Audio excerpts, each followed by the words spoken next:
Alguma vez na vida a gente para e pensa, como é que podemos ter certeza de alguma coisa? Sério, certeza absoluta. Bom, hoje a gente vai fundo numa das respostas mais famosas para essa pergunta, o fundacionalismo, que foi a grande sacada de René Descartes para encarar o ceticismo de frente.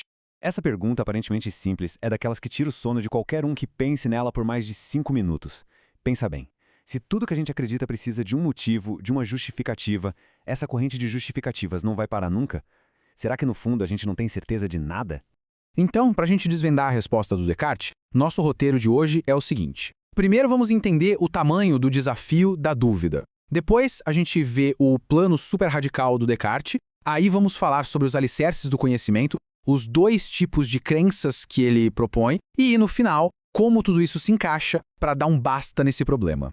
Ok, vamos começar pelo problema. Para entender a solução, a gente precisa primeiro encarar o inimigo, e nesse caso o inimigo é o ceticismo, com a sua arma mais poderosa, a tal da regressão infinita.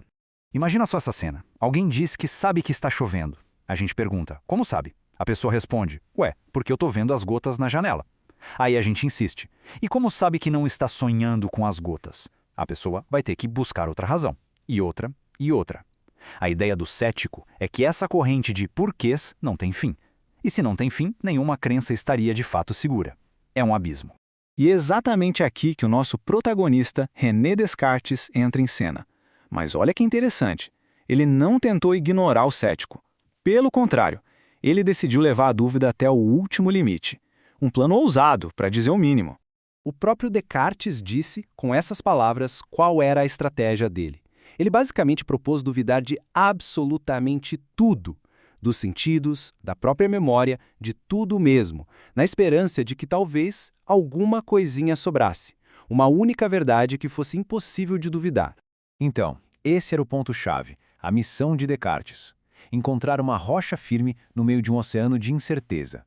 Achar uma única crença que fosse tão sólida, mas tão sólida, que ele pudesse usar como ponto de partida para reconstruir todo o conhecimento a partir dela. A solução para esse problemão todo tem um nome: fundacionalismo. E a melhor maneira de entender essa ideia é através de uma analogia super simples e visual, a de que o conhecimento é como um edifício. Pensa comigo. Tudo aquilo que a gente sabe forma uma estrutura gigantesca. Tem crenças que estão lá no topo, outras que ficam mais no meio. Mas a pergunta que não quer calar é: o que segura esse prédio todo de pé para ele não virar um monte de entulho? Bom, a estrutura, as paredes, o telhado, tudo isso a gente pode chamar de crenças não básicas. Elas dependem umas das outras. Uma parede se apoia na outra, que se apoia no chão. Mas lá embaixo, na base de tudo, a gente tem os alicerces. Essas são as crenças básicas. É o que dá estabilidade para o sistema inteiro. Certo. Então vamos olhar mais de perto como isso funciona. Vamos analisar os dois tipos de tijolos que formam o nosso edifício do conhecimento. As crenças que são a base e as que não são. As crenças básicas, então, são os alicerces, e elas são especiais. Por quê? Porque elas não precisam que nada as justifique. Elas se justificam sozinhas, são autoevidentes. É um tipo de conhecimento que a gente não infere, a verdade dele é imediata. Já as crenças não básicas, bom, essas são todo o resto do prédio. Elas são o que a gente chama de conhecimento inferencial. A gente acredita nelas porque elas são justificadas por outras crenças que, por sua vez, se apoiam em outras e assim por diante. Até que, lá no final da linha, a gente chegue nos alicerces sólidos das crenças básicas. Então, para ficar bem claro, de um lado, as crenças básicas. Elas são a base de tudo, o ponto de partida, se justificam sozinhas. Do outro lado, as não básicas. Elas formam a estrutura e precisam ser justificadas por outras. É essa divisão que é o coração do fundacionalismo. E isso nos leva ao grande finale. Agora a gente vai conectar todos os pontos e ver como essa arquitetura do conhecimento, essa ideia de um edifício, simplesmente resolve de uma vez por todas aquele desafio do cético. E aqui vem a pergunta de $1 milhão. Certo, a gente tem essa estrutura com alicerces e paredes, mas e aí? Como isso impede aquela cadeia infinita de porquês de continuar para sempre? E a resposta é brilhante de tão simples. As crenças básicas funcionam como uma âncora. A gente não cai mais num abismo de perguntas sem fim.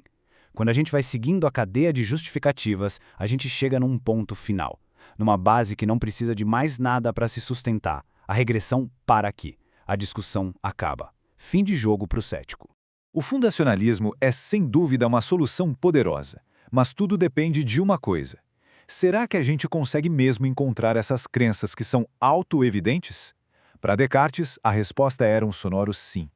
Depois de duvidar de tudo, ele encontrou algo inabalável, o fato de que ele mesmo estava duvidando, ou seja, pensando. A sua famosa conclusão, penso, logo existo, se tornou o seu alicerce fundamental. E essa simples descoberta, ela mudou a filosofia para sempre.